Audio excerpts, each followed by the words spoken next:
Good morning. It's weird. If you don't know, this is the first service we've ever had, yeah, in the morning, which is really weird. So normally we've always been a Sunday evening people with just plenty of sleeping in the morning. So this is very strange, but exciting. So if you're like, wow, I wish that it was still in the evening when I was here now, I'm sorry, it's not. So it's in the morning, but I kind of like it. I got up and I got coffee this morning. I took a walk. Uh-huh. And I haven't had enough time for like my day to be stressed out or ruined before I got here. So I kind of think, yeah, we can deal with this. I think it'll be good. So, hooray, Sunday morning. Welcome. If it's your first time, I'll give you a few things. Number one, welcome to New Life. This is it. We are it. Basically, we are people, a church on campus, and some things that I guess unify us together, or that in one way or another, our lives have been changed, impacted, ruined, shaped by Jesus and what he did for us. And a few other things are we really desire to make a difference on this campus, in this city, and in our world. And we really, really love Jesus. So those are some things you can know about us up front. And then if you don't know me, I can tell you a few things. My name is Caleb, Caleb Kraft. I have alliteration in my name, and I've always liked that. Uh, Something else is, oh, this is exciting. And for those of you who know me, this is exciting. I am currently a student at The Ohio State University. You can clap. You can clap. Thank you. Thank you. So yeah, I start grad school this year. It's going to be busy. I am excited. If you don't know me, then every time I've ever introduced myself, I've had to say that I work full time at Starbucks, which is not a bad thing. But it is exciting to be in school. Or before, if you really, really know me, like you were here way back, then you had to hear me talk about how I was an undergrad and I hated my major. But now all of those are done, and I am in grad school. Something else about me is, so I don't. I was trying to think of a good example of this when I was sitting down. But you know how there's those candies that you think you know what it is, and then when you bite into it, it's something very different. Yeah, yeah, it's very disappointing, right? Like you thought it was a jawbreaker and it ends up being gum, and you have braces, and you're not allowed to chew gum. You know, something like that. It's bad. I feel like I am really hipster on the outside, but if you get to know me, I'm not hipster at all on the inside. So like I wear Toms, I use an iPad, I have like darker glasses. But if you know me, like I'm the biggest dork in the world. There's nothing cool about my life at all. So that's something else you can know about me. Okay. So now we know each other. Let's get to talking. Oh wait, there was something else I wanted to say too. If For those of you who know me, and if you don't know, I'm just going to fill you in very briefly, and this will probably come up later.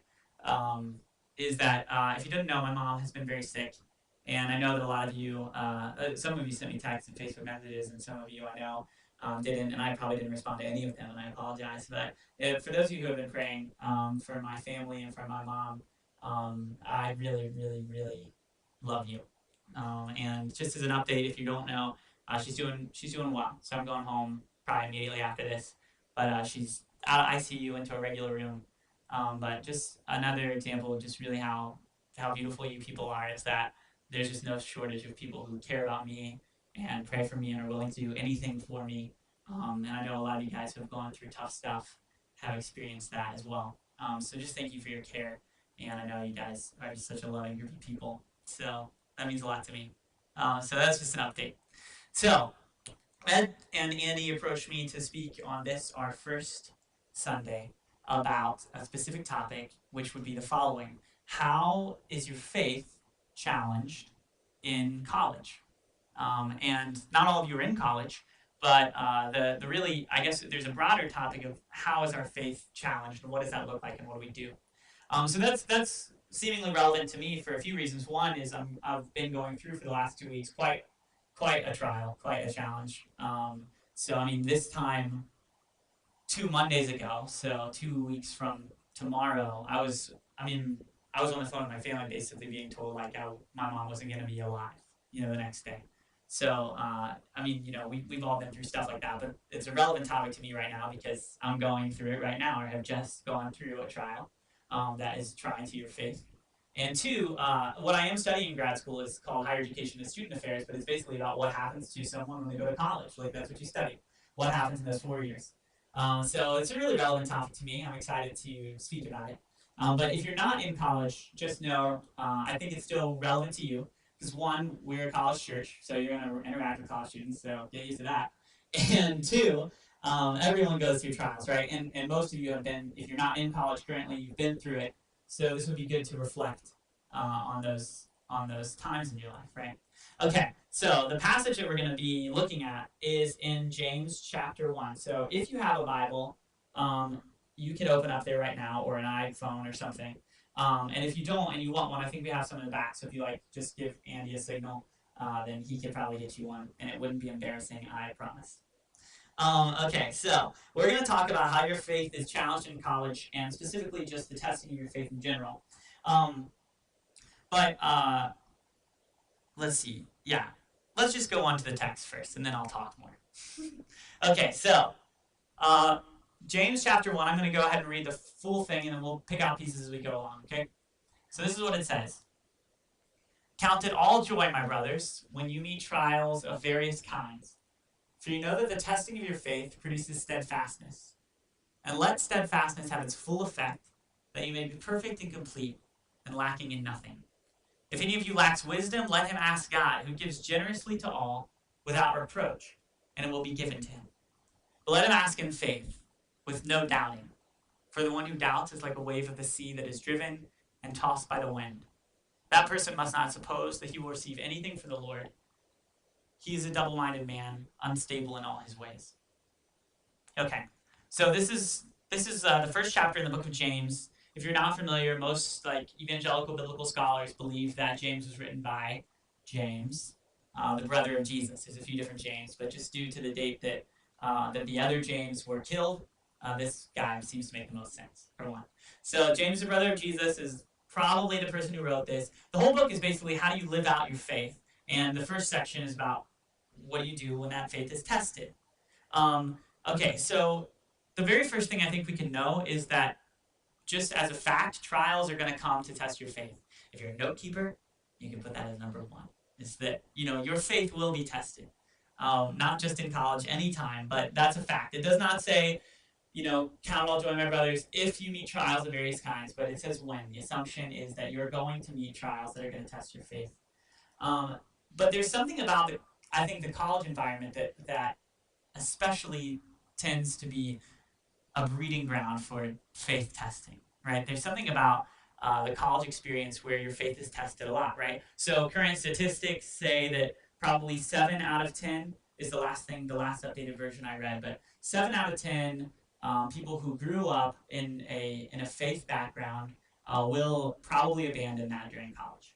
Statistics aren't clear about whether they'll come back or not, but there's something about that 7 out of 10 of you people who grew up in church, 7 out of 10 of that category will leave their faith during college. 7 out of 10 people who are plugged into some kind of faith community will not pursue that in college, will drop out sometime.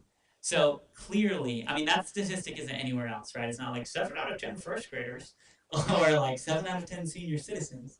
It's 7 out of 10 college students. There's something about this environment that tends to bring up situations that test your faith. So I started to think about that and wonder, what is it about college? So this is the part where I'm going to ask for people to respond. And I know you all hate that, but just bear with it. If you're an extrovert, then I'm going to extra encourage you to share because it's easier for you. So what do you think it is about college that tests your faith? What are some things you think? For those of you especially who've been through it or are in it right now, consider it beneficial for other people for you to share. Yes!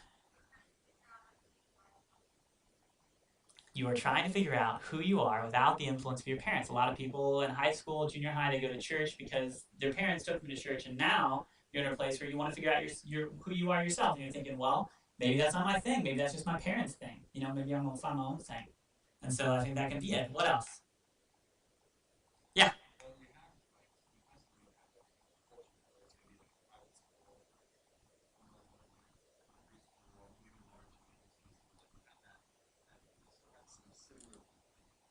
Yeah.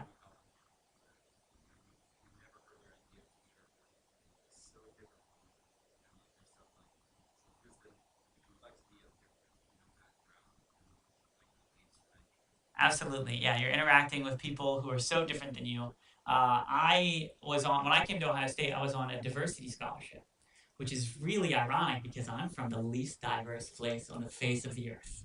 Ironton, Ohio, specifically a village, for lack of a better term, a suburb of Ironton, which is really funny, called Colgrove. And it was so white and Baptist. there was just there's nothing else. There's nothing else. I always tell people in my high school there was one person of color and there was one person with like a physical disability. That's it, and they were the same person. So there was nothing. There was no diversity at all. But I come to college and you interact with all kinds of people, right? People who grew up Christian, but people who grew up Buddhist, and people who have atheist parents, but they're kind of wondering. And then you grow up with people from different countries and different backgrounds and different ethnic stories. And what do you do with that, especially if you're from a rather monolithic upbringing like myself? But either way, no matter where you grow up, has its own culture, and now you're interacting with all kinds of different cultures, right? So it's very challenging. What else? Anybody else? Yeah. Oh, great too. Perfect.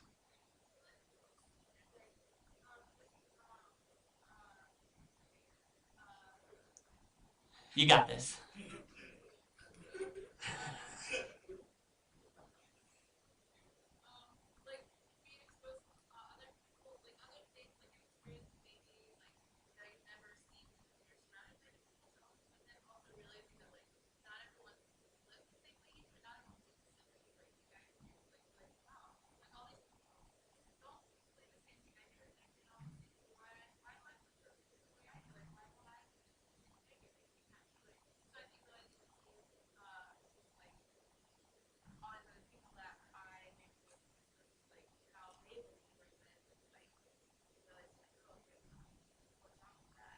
Yeah, yeah. Like new lifestyles, new opportunities, and I think something that I kind of pulled from there too is like you'll run into people who don't believe the same thing that you do, who are very different than you do, who might have different belief systems, but yet they're very, very good people, and that can be really challenging. When you're like, wow, this person doesn't believe in Jesus, but they seem to be more loving than I am.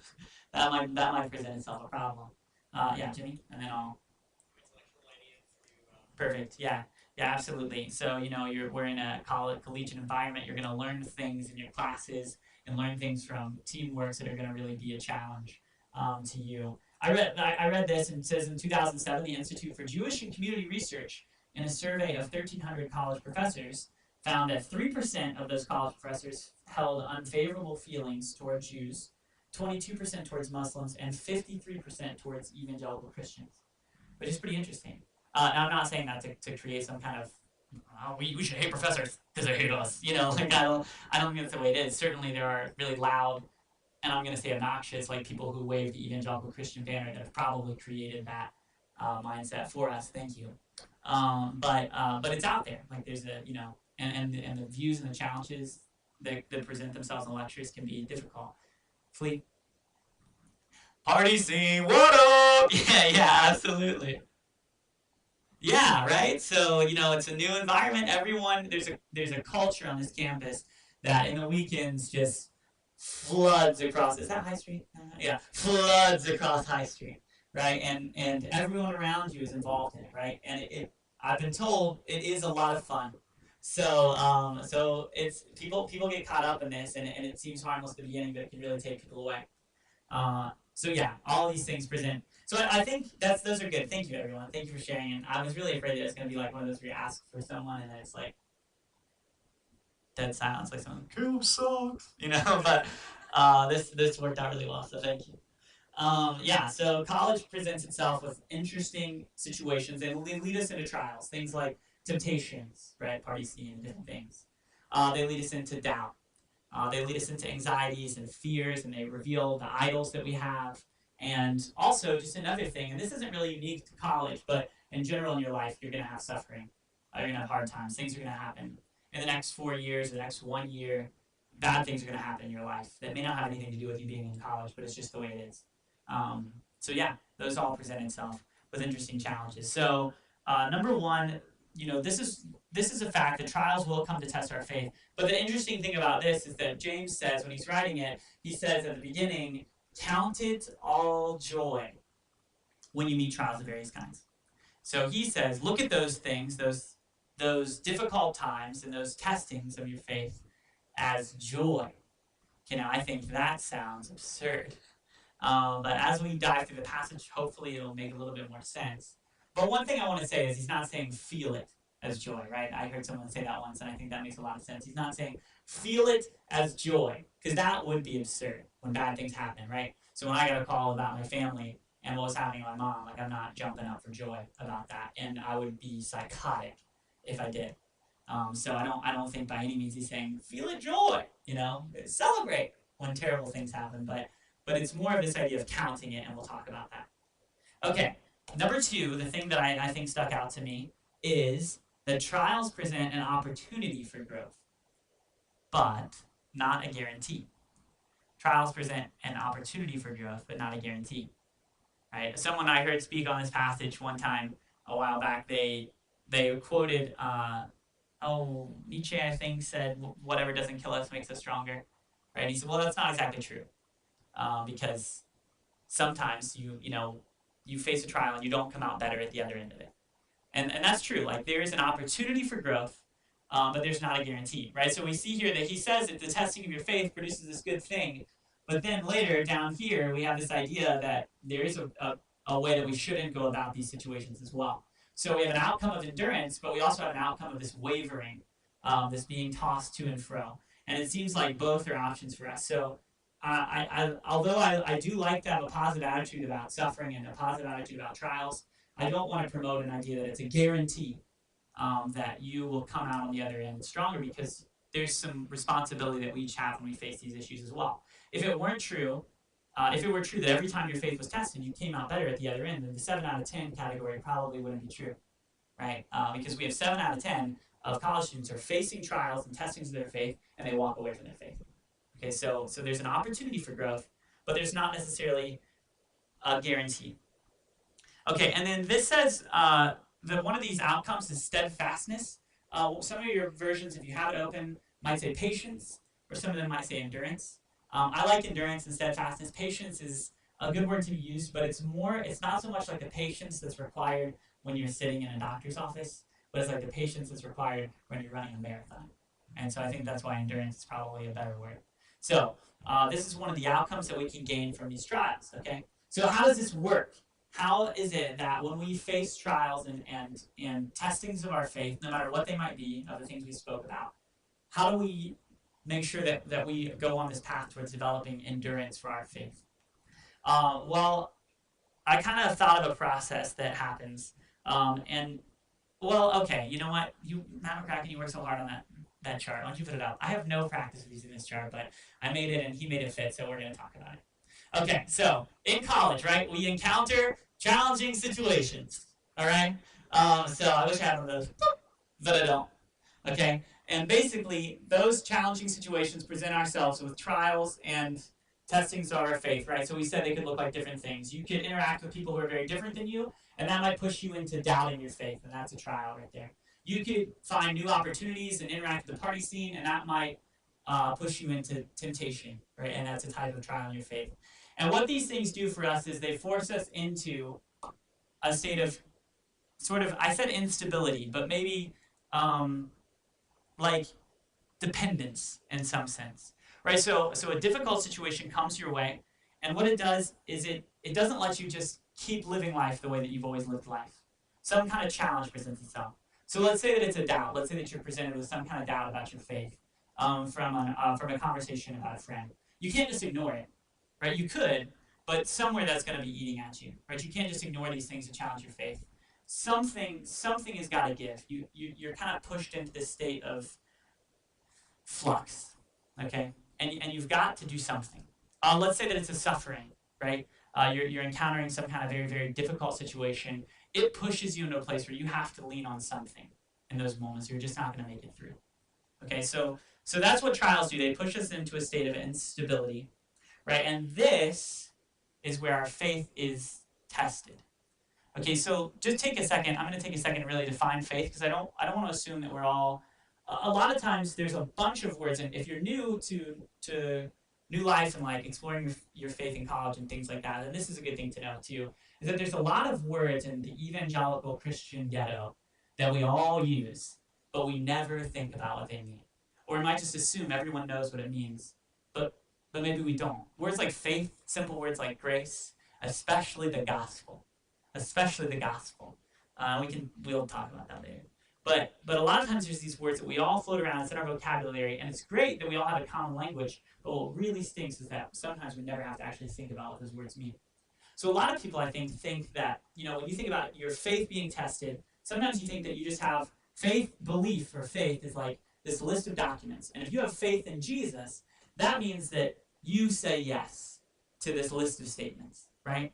So like, I believe that there's one God, right? I believe that he created the world. I believe that Jesus is his only son. I believe he died on the cross for our sins. I believe that he rose again. I believe that if we trust in him, we're going to live with him forever.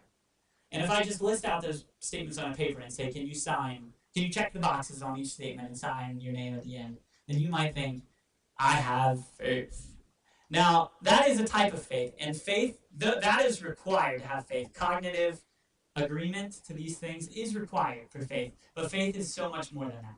So don't think that faith is just some list of checkoff, right? Faith is more like belief with the predominant idea of trust. If you have faith in something, you're putting your trust in that thing, right? If we have faith in Jesus, we're not just signing a list, but we are putting our trust in Jesus, right? I know this is like, if any of you have a youth pastor, and I know you've heard this because this is like the youth pastor's handle, but it's like, if I have faith in this chair, then I'm going to sit in this chair, and I'm going to trust that it holds me up. Raise your hand if you've heard that, right? Yeah, that's what I thought. But that's like, it's really, really, really good. It's a really good example, okay? So if I have faith in this, I'm trusting it. So this is why these moments of when we're kind of knocked unstable and we have to depend on something, that's why this is a test. These moments are tests of your faith, right? So if you test a car, you're thinking, I'm going to buy a car, I'm going to test it. What do? You drive it! Whoa! Crazy! Yeah, you drive it. You don't go on the internet and read about it and say, all right, I'm going to buy it. Like, I've tested the car. Now, that's important. Like, the research is important. But to test a car, you have to use it, right? So that's why we say your faith is being tested, because you're actually put in a situation where you need to use it. And that doesn't necessarily mean list off the statements that you believe. Like, when I encountered a suffering in my family, right? I'm not pulling out a paper and saying, these are the things I believe. But rather, I have to trust in Jesus that he has some kind of plan for my life. When I'm unstable, I can say, man, God, if this God allows suffering, I don't want anything to do with him. I'm gonna trust on my will to get me through this. Or I could say, I'm gonna trust you, God, that I believe that you have a plan in my life and that you'll mean this for good and that your heart's not in it. And then I can lean on him and trust on him in that moment. So these are moments when our faith is tested. So we kind of have these two options, right? And if you could go back to the passage, we'll flip back and forth between these. But down here, that's what he says, that, but let him ask in faith regarding the wisdom with no doubting. For the one who doubts is like a wave of the sea that is driven and tossed by the wind. That person must not suppose that they will receive anything from the Lord. He is a double-minded man, unstable in all of his ways. So this word for doubt, again, some of your versions say wavering, and I really like that as well. So there's lots of different words in the Greek that they use for doubt. And this one, according to these scholars that I looked up, refers more, not so much to a weakness of your faith, but a lack of it. Not so much that you're just like emotionally doubting, but you are what they say is volitionally doubting, or you're choosing to place your faith somewhere else. Okay, so it's in those moments. So if you remember, there's a story in Mark chapter 9, for example. This is a good example of what this kind of doubt is not talking about. There's a story in Mark chapter 9 where this man, his son, has a demon, right? And it'll throw him on the ground, and sometimes the son is literally just trying to kill himself. He's throwing into fire, he's throwing into water. And the disciples are trying to heal him, and it just wasn't working. And Jesus comes down from this mountain, and they approach him. And the man is just begging Jesus. He's saying, this is what's happening to my son. And Jesus is kind of telling me how long this has been happening, And he's like, it's been happening since birth. And if you could do anything, if there's anything you can do, if you could do anything, would you please heal my son? And Jesus says, if you can. Like, I always kind of like that. Like, if you can, don't you know who you're talking to? Jesus says, if you can. And then he just talks about how this man's faith is weak, and anything is possible for those who have faith. And what the man says, and I love this, and this has become like a prayer in my life so many times, especially in my collegiate years, is he says, Jesus, I believe. I believe, but help my unbelief. Admitting that there's this thing in him emotionally that thinks, this has been happening the entire life of my son, right? I don't have children, but I can imagine that if I had a child that was in anguish and angst their entire life, that would be very, very difficult. And I think this man's saying, I've just never seen anyone who can do anything, and there's something in me that just thinks it's always going to be this way. But I am asking you, like I am depending on you in this moment to do something. So this man's doubt is not, I don't think, the double-minded, unstable way, because Jesus helped him out, right? That was emotional doubt. But there's a doubt where this man would say, you know what, hey, I hear that you can heal things, but I'm going to go over here instead, and I'm not going to waste my time, right? Then that's this kind of wavering doubt. All right, so those are the kind of the two options I think that we can come into. So now that we have a good working definition for what faith is and what this kind of doubt is, this is basically, you want to go back to the chart for me. When we're put into situations of this instability, then we really only have a choice of depending on God or depending on something else. And this is really where I think all trials lead to, no matter what kind of trial they are, right? So we say that people lost their place and lost their faith in college. 7 out of 10 students lose their faith in college, but I don't really think that's fair. I think it's probably easier to say 7 out of 10 students place their faith in something else. Right? They didn't lose it, they just placed it somewhere else. That's something I think that I've learned here is that every person, everywhere, they are putting their trust in something or someone. Right? So it's not that people just say, oh, I wasn't a man of faith, so I chose to be a naturalist because I need evidence. Well, they're putting their faith in the belief that if you can't see it, it doesn't exist. And that does take faith because no one can know that. Every human being, whether they know it or not, is living a life on faith. So you don't lose your faith, you just place it somewhere else. But when we go through testing, we go through these moments where we have to choose whether to depend on God or something else. Somebody give me a Bible story, a famous one from like Sunday school. Old Testament, preferably. David and Goliath, right? Okay, so this is a great example, right? So if you know the story, right, there's a big giant, and he's a Philistine, and he's cursing everybody out, I think.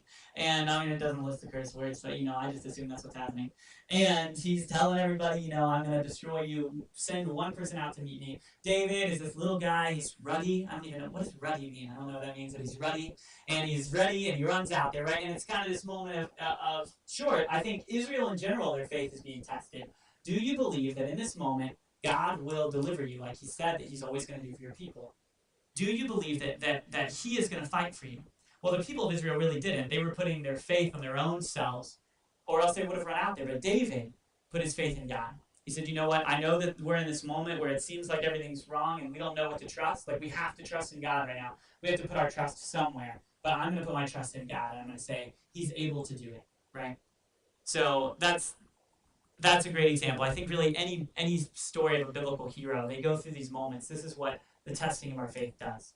And so basically we see that in the passage that if you choose to depend on something else, you're led into this instability and wavering that happens. You're like a double-minded person, like the wave of the sea tossed over and over again.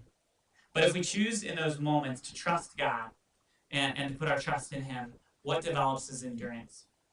And I would say that the reason why endurance develops in this is because when we choose to trust God in those moments when things don't seem right or we're presented with doubts and we don't understand how these things could line up, if we choose to trust God and say, you know what, I may be having doubts right now, but I really, really believe that you're there for me, then he shows up, right? He shows up. And it may not be exactly what you think it's going to be like. But when we choose to trust God through our trials and suffering, he walks with us through those moments. And a lot of times, I mean, I would argue every time, even though it may not be what we think, he shows up. Right? So, as an example, I struggled with some doubts when I was an undergrad. Right? So, it was the first time in my life I lived in Lincoln Tower. What up, Lincoln? Best tower on campus. Best residence on campus. Yeah, it's true. It's true. Sorry, you can argue, but I've got the microphone. It's true. I loved that place. So, but it was the first time in my life I had real roommates and best friends who believed very, very different things than I did. And it presented itself as a struggle, and a lot of my faiths and beliefs that I had never questioned were being called into question. And I was in a state of doubt about some things. Like, how do I know? Do I believe this because I just grew up believing this? Or do I believe this because it's true? Do I believe this because it makes me feel good? And suddenly I'm in this place of instability. But I think I had a choice in that matter. I could have said, well, I'm just going to trust what other people say. I'm going to trust what seems popular. I'm going to trust what makes sense to me in that moment. Or I'm going to trust God. And what would happen is I was having doubts. I was having doubts about even the existence of God, but every night I was going home and talking to Jesus about it. So it's like you can experience this, but you choose to trust in God, and He walked me through it. He walked me through it. And do I have endurance? Absolutely. Like the things that challenge my faith at that point, they wouldn't really be that big of a deal to me now. Now there'll be other things that will challenge my faith. And another example I can give you, I'll just use my own life again since I know it better than anyone else's, is with this whole issue with my mom, even in this time, is what, like the last 2 weeks of my life, especially this last week, was incredibly difficult, right? So the day I started my job at OSU, I got a phone call that's like, hey, like basically my mom's saying goodbye to me, and so I go home through all this, and there were moments when, there was a moment on Tuesday night of 2 Tuesdays ago. She's completely supported by machine, and that's it. And she's told me and my stepdad before, like, when that happens, that's it. I don't want to be kept alive. I don't want that. So, we're saying goodbye. Like, I called my brother, my stepdad called her parents, and we're saying, like, hey, this is it. Book a ticket. And that's not anything I wish upon anybody, especially at our age. And I'm not trying to tell a sad story, but it means something especially to me. A lot of you know this, some of you don't. Like, I lost my dad when I was little. So I'm looking 2 weeks ago at being 24 years old and thinking I'm next week I'm not going to have any parents. And I found myself saying, like, how could you do this? How could you do this to me? Where are you in this moment? I found myself saying, if there's any way you can make this go away, if you could just make this go away, and I could wake up tomorrow and it would all be gone, that'd be great. And those are moments that are trialing for our faith, no doubt, trialing for my faith, right? They test whether I'm going to trust in God that He's doing something in this moment. That seems like the last feasible option to me, that there's some plan in this suffering. But when I take a step back and I realize I'm not the first person to say, why have you forsaken me? Like, where are you? And I'm not the first person to say, if there's any way you could pass this cup from me, let it happen. So even when like God doesn't show up in a way that's like miraculous, which by the way, in my case, He did again. My mom's doing pretty well. Like, she's going to get out of the hospital. But even in those moments when He doesn't, I think even if He hadn't, there is a communion that we experience with Jesus in those deep moments of suffering that you can't find anywhere else, right? And I felt a closeness with Him in those moments that honestly would have gotten me through. I know it would have gotten me through. And when I come out on the other side, I'm ready. I'm ready for another one. That's endurance. So even if it doesn't look like what you think, there's still moments where you just experience Christ in a way that you can't outside of suffering. So are we to feel happy when these moments happen? Are we supposed to feel happy when we're tried and tempted? I don't think so. But we can consider it joy because we know, man, if I'm going through a moment of great suffering, like I have been for the last 2 weeks, I know God's growing me. This is an opportunity for me to grow. He must have some plans for us, and we're gonna come out stronger on the other side if we trust Him. So when you go through college, that's what I'd like you to consider. You're gonna, especially if you're a freshman in the room right now, but even if you're not, and even if you're out of college, when you go through these moments that are gonna test your faith, I'm asking you to just trust God in it, even if it seems like the least practical thing to do. And if you do, He's gonna deliver, right? And it's a sweet thing. Okay, so with that said, I'm gonna pray, and please stick around. I'm sure a bunch of us will go out and get lunch, but especially if you're new, like meet people. All right, that's what we do. Right? So church is more than a teaching.